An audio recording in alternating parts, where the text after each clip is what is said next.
Friends and my dear students, पहले तो आप सभी लोगों को दिवाली और छठ पूजा की हार्दिक शुभकामनाएं। बहुत ढेर सारी शुभकामनाएं और आप लोग अच्छे से दिवाली मनाएं। और दिवाली मनाने के साथ साथ एक हमने बहुत ही इम्पोर्टेंट चैप्टर आप लोग लेकर आया है, जो कि हमारा है वृत्तों से संबंधित क्षेत्रफल। क्लास 10 चैप्टर नंबर 9 है बच्चों। चैप्टर नंबर कौन सा है? ये 9 है और ये क्लास 10 का है। मेरे प्यारे बच्चों, आप देखेंगे कि हर सेक्शन में जो बोर्ड पेपर कराता है वो अपने हर सेट में कम से कम 3 से 4 क्वेश्चन इस चैप्टर से लाता है। तो बोर्ड के पेपर के माध्यम से ये बहुत ही इंपॉर्टेंट चैप्टर है मेरे प्यारे बच्चों। 3 क्वेश्चन आएगा कम से कम और कम से कम 12 नंबर देकर जाएगा। आपका मेरा ये एक सेशन कम से कम 12 नंबर देकर जाएगा। और जिस भी व्यक्ति को या छात्र को वृत्तों से डर लगता था, अब बिल्कुल डर नहीं लगेगा। ये मेरा वादा है। अगर आप मेरे इस वीडियो को पूरी देखेंगे तो आपका 12 नंबर एकदम कंफर्म पक्का है, कोई लेकर नहीं जाएगा। आप 12 नंबर अपने घर लेकर जाएंगे। तो प्यारे बच्चों, स्टार्ट करते हैं वृत्त से। सबसे पहले इसकी इंट्रोडक्शन पढ़ेंगे कि आखिर सर्कल होता क्या है, वृत्त कहते किसे हैं। मेरे प्यारे बच्चों देखो, ये हमारा सर्कल है। ठीक है प्यारे बच्चों, सर्कल CIRCLE, सर्कल का मतलब प्यारे बच्चों होता है वृत्त। क्या होता है? वृत्त। वृत्त का ये हमारा केंद्र है। ये क्या बच्चों? वृत्त का केंद्र है। और केंद्र को हम लोग O से डिनोट करते हैं। मेरे प्यारे बच्चों, केंद्र को किससे डिनोट करते हैं? O से डिनोट करते हैं। अब इसमें कुछ पॉइंट होती है मेरे प्यारे बच्चों, देखते हैं। जैसे कि पहला पॉइंट इसमें है कि केंद्र से। प्यारे बच्चों, कहां से? केंद्र से। और जो ये वाला है ना, इस लाइन को हम लोग परिधि बोलते हैं। क्या बोलते हैं प्यारे बच्चों? परिधि बोलते हैं, सरकमफिरेंस बोलते हैं। क्या बोलते हैं बच्चों? परिधि। ठीक है ना। इस जो ये दीवाल है, इसको हम लोग दीवाल को ही परिधि बोलते हैं। और परिधि को मेरे प्यारे बच्चों डिनोट करते हैं C से। ठीक है। अब देखिए, पहला पॉइंट मैं लिख रहा हूं, आप लोग भी नोट करते रहिएगा। केंद्र से परिधि तक खींची गई रेखा। कौन सी मेरे प्यारे बच्चों? केंद्र से परिधि तक खींची गई रेखा को रेडियस कहते हैं। सही कहा आपने। क्या कहते हैं प्यारे बच्चों? रेडियस कहते हैं। और एक सर्कल में अनेकों रेडियस खींची जा सकती हैं। एक सर्कल में कितनी रेडियस खींची जा सकती है बच्चों? तो अनेकों इनफाइनाइट नंबर ऑफ रेडियस खींची जा सकती हैं। और सभी रेडियस अपने आप में बराबर होती हैं। यदि एक सर्कल में किसी रेडियस का मान लो 4 दे दिया जाता है, तो सभी रेडियस 4 की ही होंगी। तो अब यहां पर हम लिख लेंगे कि केंद्र से, कहां से बच्चों?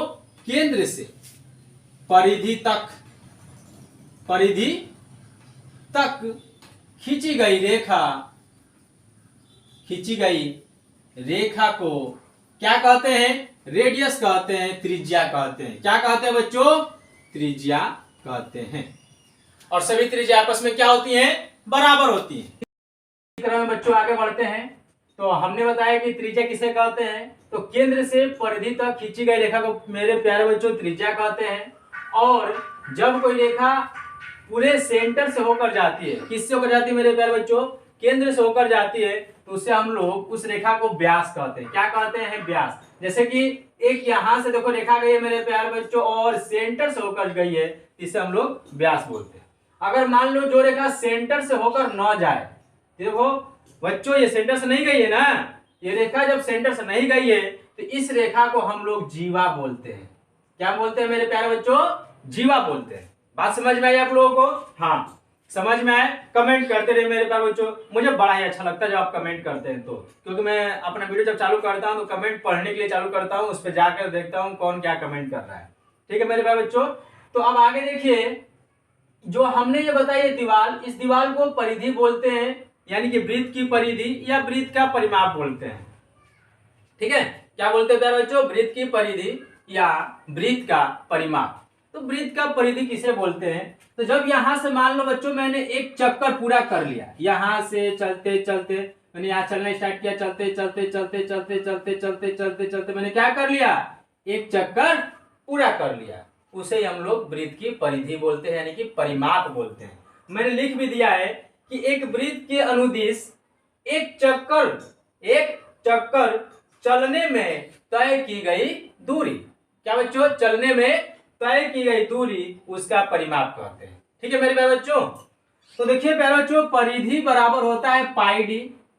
क्या होता है? पाई डी। और हम जानते हैं कि जो ये व्यास है, जो डी है, वो त्रिज्या के 2 गुना होता है।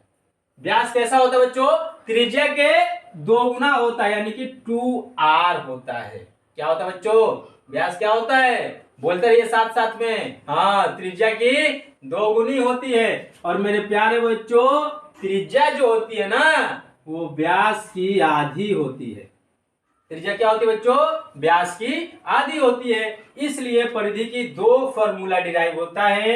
एक को हम लोग पाई डी बोलते हैं, या तो 2 पाई आर बोलते हैं। यहां पर डी बराबर ही है 2r। बात समझ में आई मेरे प्यारे बच्चों? हाँ, तो आप लोग क्या करेंगे? हाँ, नोट करेंगे। क्या करेंगे? नोट करेंगे। तो जल्दी से आप लोग इसे नोट कीजिए, फिर मैं बताता हूं आगे। नोट है बच्चों? मिटा दे इसको। चलिए ठीक है, मिटा देते हैं इसको। ठीक है ना, मिटा देना। हाँ, तो अब हम लोग इसे मिटा रहे हैं, फिर आगे चलेंगे। तो प्यारे बच्चों, मैंने वृत्त का क्षेत्रफल अभी नहीं बताया है। आप लोगों को वृत्त का क्षेत्रफल बता देता हूं, नोट कर लेंगे आप सब लोग। वृत्त का क्षेत्रफल, तो वृत्त का क्षेत्रफल क्या होता है? तो वृत्त का क्षेत्रफल होता है पाई आर स्क्वायर। क्या होता है वृत्त का क्षेत्रफल मेरे प्यारे बच्चों? पाई आर स्क्वायर। आज हम लोग केवल यही सब पढ़ेंगे, इसका इंट्रोडक्शन पढ़ेंगे, एक एक फॉर्मूला आप लोगों को बताएंगे, उसी फॉर्मूले पर ये क्वेश्चन हम लोग करेंगे। तो मेरे प्यारे बच्चों, हमने तो पढ़ा ये पूरा सर्कल, ठीक है। अगर इस केंद्र से होकर जो रेखा जा रही है, इसे हम लोग क्या बोल रहे हैं? व्यास बोल रहे हैं। क्या बोल रहे हैं बच्चों? व्यास। तो आप लोग देखिए व्यास काम क्या कर रहा है। तो व्यास ये काम कर रहा है कि इस सर्कल को 2 बराबर भागों में बांट रहा है। कितने बराबर भागों में बांट रहा है बच्चों?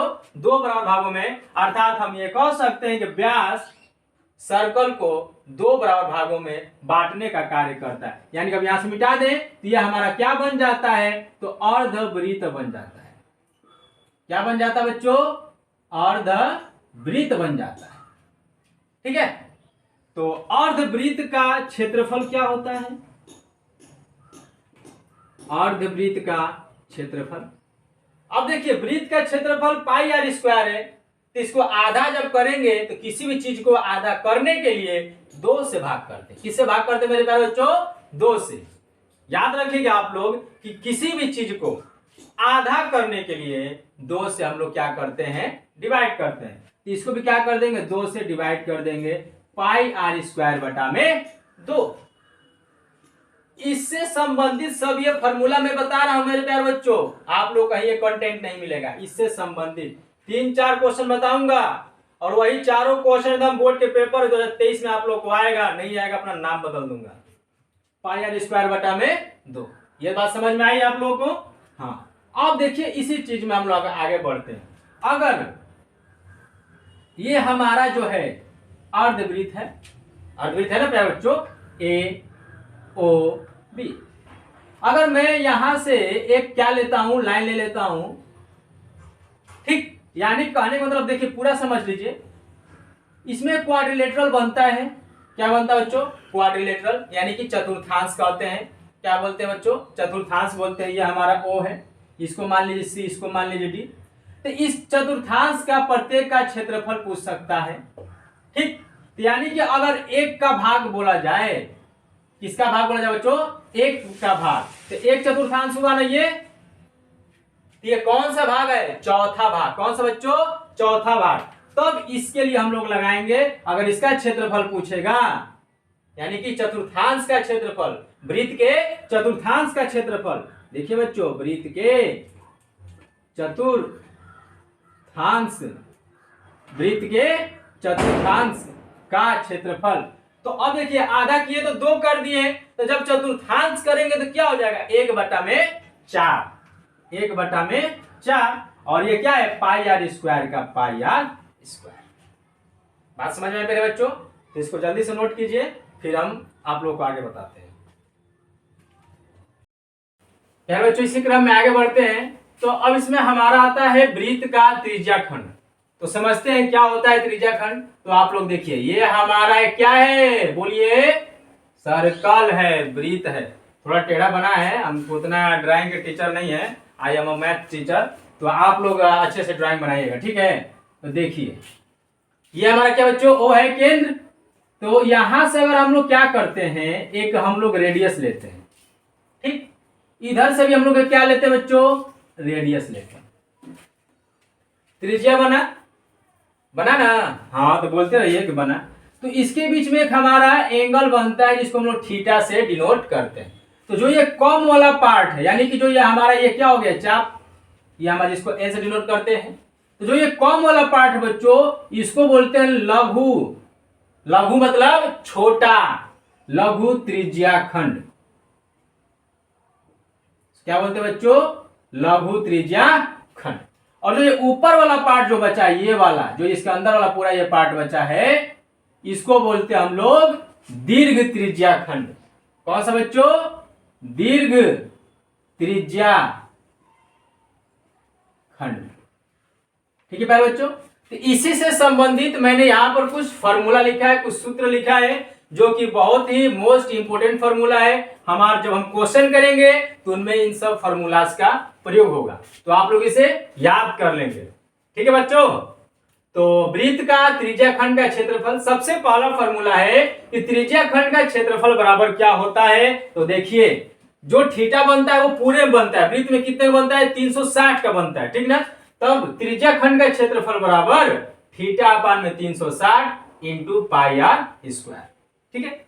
अब वही अगर चाप की लंबाई में पूछे, किसकी, चाप की लंबाई के रूप में त्रिज्या खंड का क्षेत्रफल पूछे, ये हमारा एल है ना, तो हो जाएगा 1/2 एल आर, ठीक है। फिर आता है इसमें क्वेश्चन पूछता है, क्वेश्चन कैसे पूछेगा, एक आपको सर्कल देगा मेरे प्यारे बच्चों, क्या देगा, एक सर्कल देगा। और उसमें क्वेश्चन मोस्ट इंपोर्टेंट यही आता है कि कहेगा कि छायांकित भाग का क्षेत्रफल ज्ञात कीजिए। पहला नोट क्वेश्चन कीजिएगा दिमाग में अपने, पहला क्या बोलता है बच्चों, छायांकित भाग का क्षेत्रफल ज्ञात कीजिए। दूसरा बोलता है कि लघु त्रिज्या खंड का क्षेत्रफल ज्ञात कीजिए और दीर्घ त्रिज्या खंड का क्षेत्रफल ज्ञात कीजिए। यही हमारा हमको पढ़ना है और यही पेपर में आता है। यानी कि इतना इस तरह कलर कर देगा और बोलेगा कि छायांकित क्षेत्र का छायांकित भाग का क्षेत्रफल ज्ञात कीजिए, या लघु त्रिज्या खंड का क्षेत्रफल ज्ञात कीजिए, या दीर्घ त्रिज्या खंड का क्षेत्रफल ज्ञात कीजिए। तो देखिए मेरे प्यारे बच्चों, दीर्घ त्रिज्या खंड का क्षेत्रफल बराबर क्या होता है।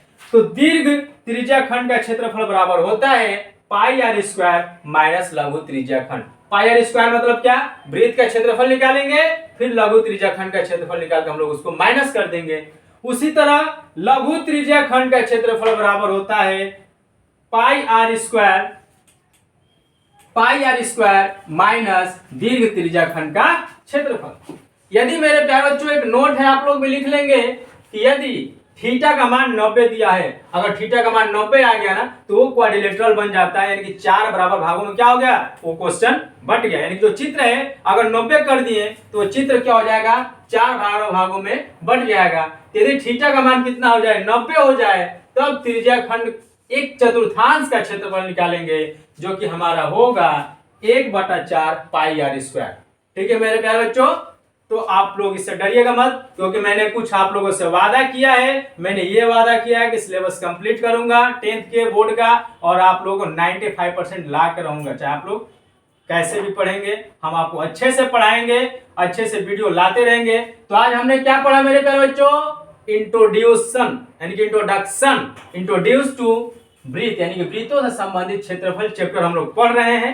ठीक मेरे बच्चों, आशा करूंगा आप लोगों को समझ में आया होगा। तो मैं आप लोगों से एक ही बात बोलूंगा बस, कि आप लोग मेरे इस वीडियो को देखें और बताएं, कमेंट करें कि आप लोग कैसा लगा, और इसको ज्यादा से ज्यादा बच्चों सब्सक्राइब करें, क्योंकि सब्सक्राइब करेंगे तो फिर मुझे वीडियो बनाने का मन करेगा। और एक बार और आप सभी लोगों को, पूरे देशवासियों को इस दिवाली की हार्दिक शुभकामनाएं, छठ पूजा की हार्दिक शुभकामनाएं।